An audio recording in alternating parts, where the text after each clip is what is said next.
All right, now one thing I do want to note though All is that those tier guys. one thing I will note, however, is one thing I do kind of like about Ace's character, just at the tail end. Don't worry, I'll be down in a sec. Is the fact that he actually did come to terms with his life and it actually having meaning right when he was dying on Luffy's arms. Kind of strange that we had to compress literally an entire character's worth of arc into him sitting on a podium, but well, it's something. I'll say that Ace's, like, having gone through it all myself, Ace's whole character is just funny. Like, I'm not even offended. It's just funny because we try so hard to quickly cram it all into one arc to motivate a jump towards a time skip in training. But it feels like Oda didn't need to do that. But like we were saying before, I think he said himself in interviews he felt cornered and had to do that. I want to say, yeah, it's unfortunate, but yeah, I feel like this is far from the best option, but it's not the worst option either. You could have done some really ham-fisted shit in order to get there, but you know, the man's got the whole series planned out on a macro scale. He's written one of the best stories overall in manga, period. I'll give him I'll grant a little bit of a curve. I won't let some things deter me too much from the grand picture overall. Now that being said, Luffy's story is now over. That was basically the tutorial run, and now we get to Whitebeard's proper, and this is where the game really starts bringing some ball-busting stuff to the front. You would say something that is considered a waste is something that doesn't need to exist and can be excised, right? Yeah, I guess so. Would you consider a character who was created only to die a waste of space? They function zero other narrative purpose whatsoever. They exist only to die and by extension be a message, not to perform any grand function of their own. I said it's a case-by-case basis, but on the whole, probably. So I want to make mention of the DLC really quickly. It's very funny. Yeah, the empty slots down at the bottom, the 5 bomb here. Yes, the final DLC for this game was in fact Garp and Caesar. Go figure. But that being said, the DLC is simultaneously good and weird because it gives you a lot of DLC, and from what I remember, they're fairly cheap too. Each one of these does play fairly uniquely, weirdly enough, and the models for the swimsuits are okay. I'm going to make mention of the weirdly modeled asses. Like, there's a lot of curvature that actually put into that. Kind of weird. I like to say this is That's how you sell a game. This was one of the DLC cover characters. Oh my god, especially Hancock. Jesus Christ. I will say though, they use this as practice for modeling Yoroichi's ass in Jump Force. Like, holy fuck, yeah. But yeah, there's some really neat Poor stuff Jump over here. Force never stood a chance. Every single time they had those DLC leaks, like months before the characters actually came out. Yeah. Also, I guess shouts to how this is the one singular game that actually is one of the few games that actually does cover movie material. Like, very few do that. So some of the DS games at the time had strong world characters in them because the DS games are weird and will do things like that. No, outside of that, we don't have any of the other ones. Well, mostly because the pre-film movies are all one-offs that never get mentioned again. Yeah. Because they're epitome of shonen movie. And I like it's called Whitebeard Myth, by the way. Sheiky's in a few games. That's a funny thought to think, actually. Yeah, that's what I was gonna say. It would be Sheiky is in DS games or something. I don't think he's in any console games, or at least none that we ever got. Now, despite how funny this is, it is really strange. What about Bullet? Bullet is not in this Too new. Or World Red or not World Red. What the fuck is the World Seeker or the RPG? Or Pirate Warriors 4. And now it's time for some deep cuts because the actual character selection here is kind of decent for the assist. Oh, look at that Arlong. He should actually be playable. What the fuck? Monkey These PNGs are terrible. Yeah, these are definitely straight from the anime, and I almost feel like a lot of them might have been redrawn in the Marineford style as well. It's really fucking bad. I still would. What mobile game are you taking these from? That's a fantastic question. Chat, if there's from a mobile game, can you identify it for us, please? That'd be great. Also, just like I still think she's really cute.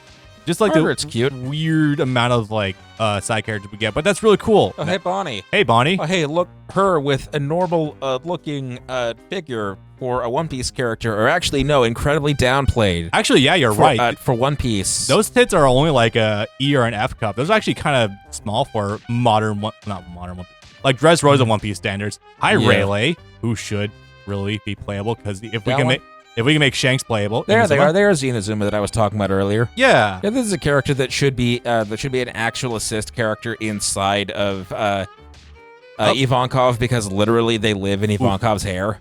Oh, Hina. Look at that chest. Oh my god. Yeah, no, especially. Oh, that's Tashigi. from... I think it's a good size for her. Fisher Tiger. Oh my god, I forgot you were even here. Yep. No, I do think the character selection here is, or selection for characters here is really good. Go back to Cammy. Yeah. Yeah, real downplayed. Yeah. One Piece, modern. Rouge needs to do something. I think he's the only member of the worst generation not to be featured in an arc post-time skip. Yes, he's not gotten any major focus. Conversely, he did a real funny thing by that. Go back to her. That is not what she looks like in the anime at all. Like I said, anime balloons her. That's a C cup. No, yeah, that's actually kind of normal sized. No, she's a J cup in the anime. Violet and looks, especially Violet. Violet's a little bit closer, but yeah, I see what you mean. No, you don't know. Cavendish, Bellamy, and Kairos.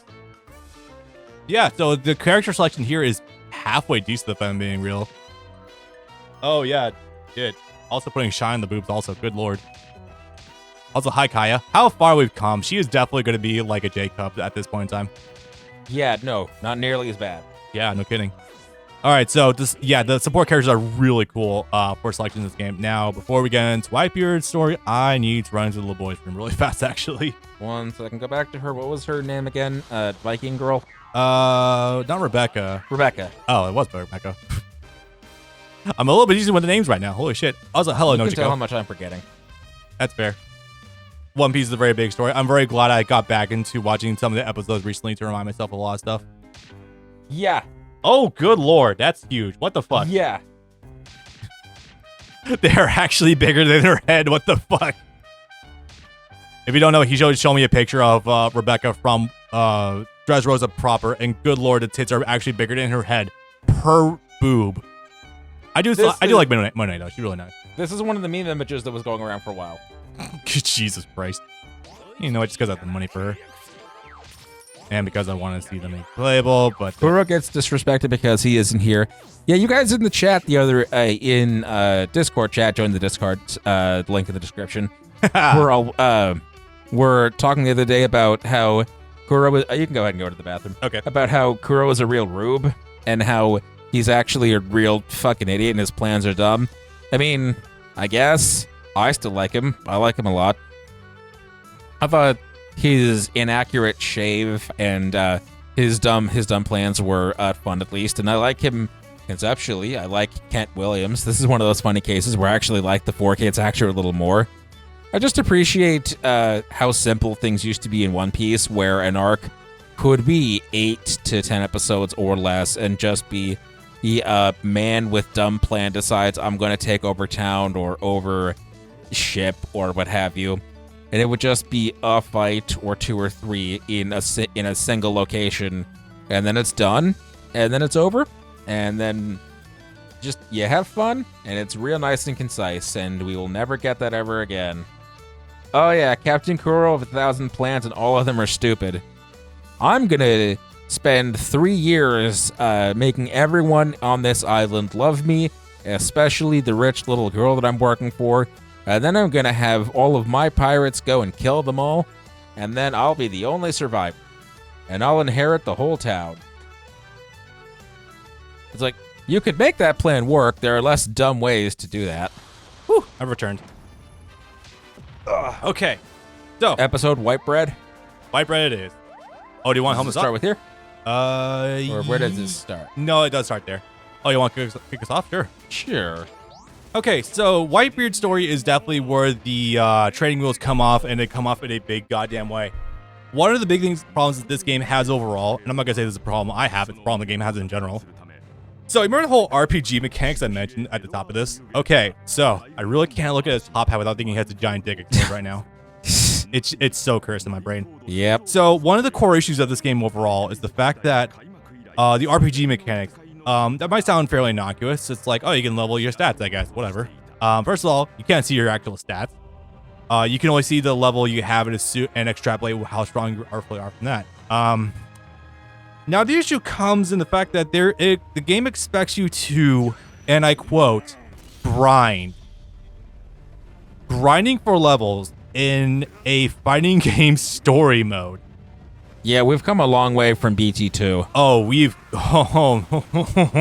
or maybe we haven't. We have come so far from Check's notes.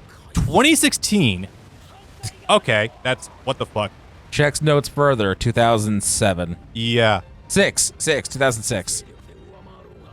So this game expects you to level grind a little bit in order to get adequate stats in order to fight some of the bosses. Whitebeard, you can kind of skirt by without having to do that, although some of the later ones are going to be a bit nightmarish if you don't have combos. It's with Sakazuki that things are going to go off the rails a little bit, especially with Ace. Holy shit. One of the messages disappeared already, but which emperor do you think has the dumbest laugh? What does Kaido's laugh sound like? I don't remember. Whitebeard's was kind of funny. It is cute, yeah. Jinx doesn't have a laugh. Not yet. Oh yeah, there it is. Oh yeah. You know what? I'm gonna go with that. I'm gonna go with that because it reminds me of Caesar, and Caesar has the actual dumbest laugh that I think is the funniest. That one. Yeah. Yes. I can't roll my R's though. I got pretty close. And then hearing Jerry Jewell do that in English is even funnier. Also, that's Frieza doing that in Caesar also and stuff. Great. Yeah. Okay, so if I'm being crystal clear here also, I didn't have a perspective for the longest fucking time as to how strong Whitebeard's Quake fruit actually is. Because he slams his fist into invisible walls to his sides and then shockwaves come up. It's like, okay, I understand that, but I don't know how that actually translates into like an actual like combat set. It wasn't until a recent clip I actually saw with, literally just came out a couple days ago, Law doing re-room to Blackbeard, and then Blackbeard does a shockwave, and it literally levels the whole fucking island. I'm like, oh, okay, it's suddenly crystal clear to me now why Whitebeard's Devil Fruit is sort of fearsome. Oh, that reminds me, Oda's titles and terminology are kind of inconsistent. Whitebeard, for as long as you know him, is called the strongest man in the world, and then immediately they say actually the real strongest man in the world is and has always actually been Kaido. They go on that, the narrator goes on that monologue the first time you get introduced. I'm gonna want to take this one. The narrator goes on that monologue the first time Kaido is introduced that says, if it's one-on-one, Kaido will win every single time. Kaido can be imprisoned, but he cannot be killed. He is the most durable man on the planet. So I get this funny feeling that's what I told you is true for a certain point of view perspective, because I know, right? I feel like younger Whitebeard, yeah, I feel like he definitely could have taken Kaido. But from my point of view, the Marines are evil. Yeah, right. However, from the perspective of older Whitebeard, I guess he's not as able to do so, or not nearly in his prime, as even though he still seems very strong to me. He's diseased. Yeah, it's the disease, some other stupid shit. My father, he has every disease. Which is all the stranger because, yes, this curmudgeonly old man at the age of 70? I can check. I think he's in his 60s. Yeah, I was so surprised by that. I was like, wait, what the fuck do you mean Whitebeard is only like 70 or like 68 or something like that? 68 sounds right. Yeah, it's like, what the hell? Okay. The way he's being drawn up, like, I was genuinely expecting him to be like north of like 72. Yeah. 72. I know, obviously, like, maybe different living standards that this for the series that maybe don't have a working healthcare system or something like that. No, we've got characters that overtly are 140 years old. There we go. Not even just the Giants, which the Giants have a lifespan of 300 years, which he's a half giant, so he should live to be 150. Yeah. Or 200 or something. Like he's... we've got Dr. Kureha, who is 140 years old. Yeah. So that's why I'm looking... It's like everyone's saying he's so over the hill. He's so washed up. And it's like, he's 72. He's not... It's because of the disease, not because of his age. I mean, it really made it sound like more stuff because of the disease, if I'm being real there. Because it's the first time you see him when one of Shanks's guys is delivering the letter to him during Jaya.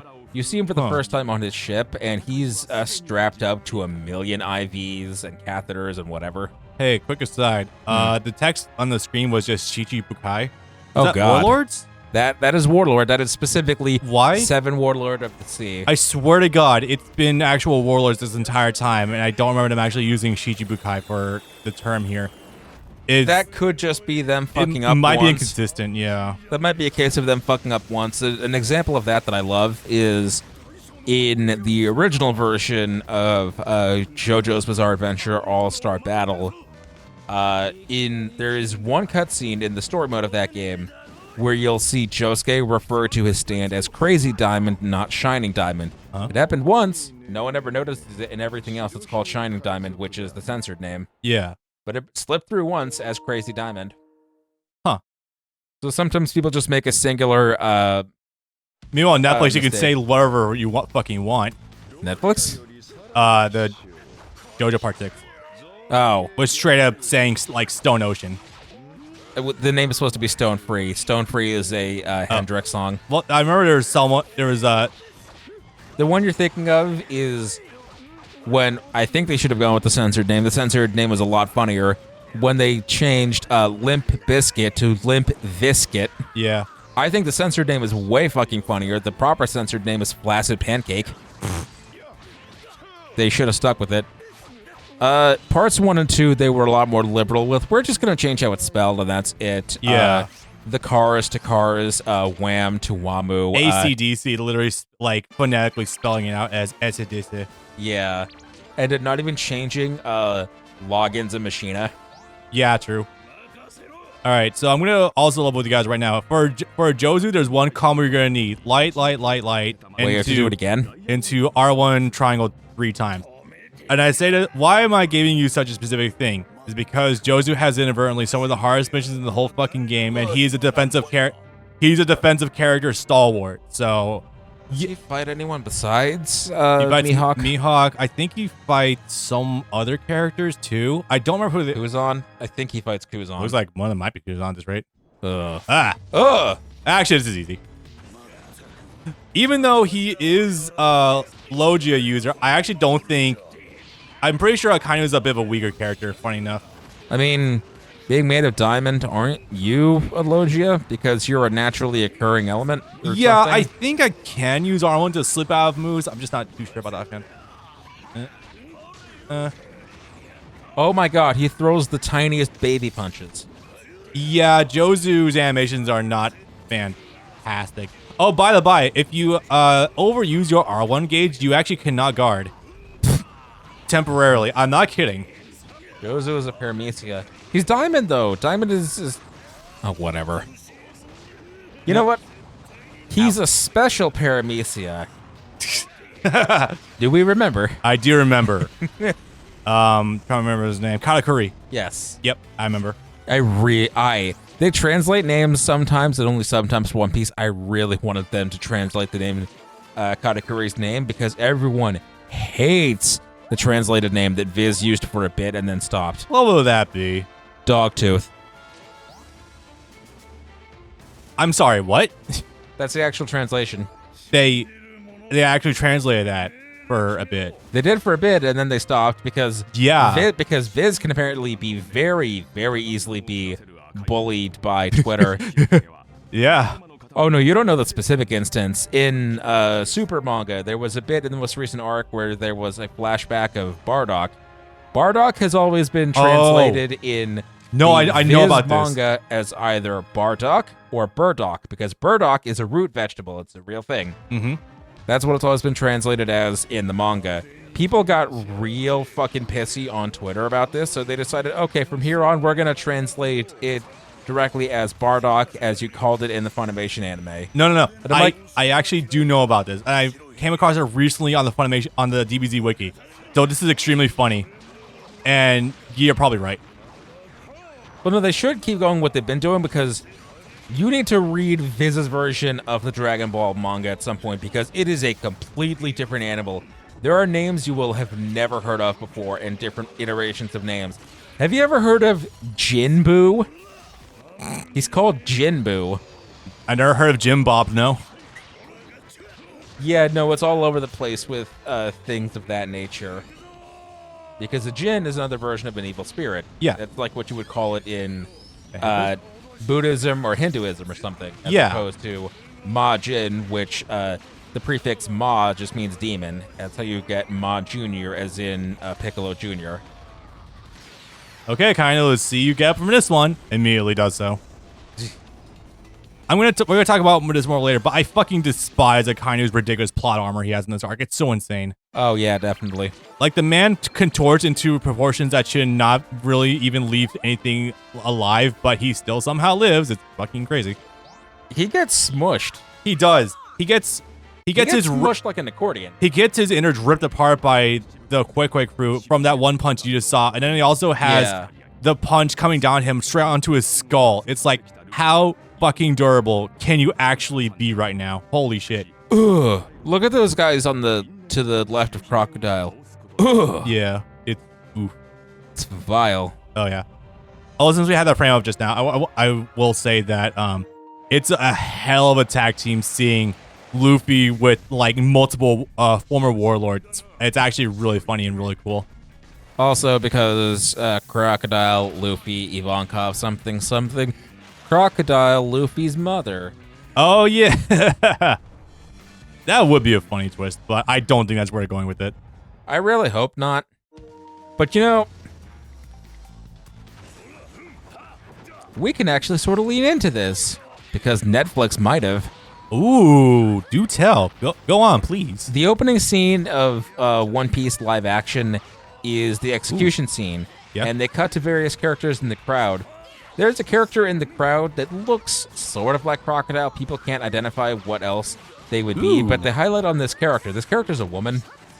Huh. They're like, you are not doing that. That would be so right. I guess we haven't talked about the Netflix live action adaptation in a while. Both of the One Piece games we did recently were before the live action ended. Yeah, well, we did the actual recording for Power Warriors 1 like right after it ended, and we were talking about our live reactions then.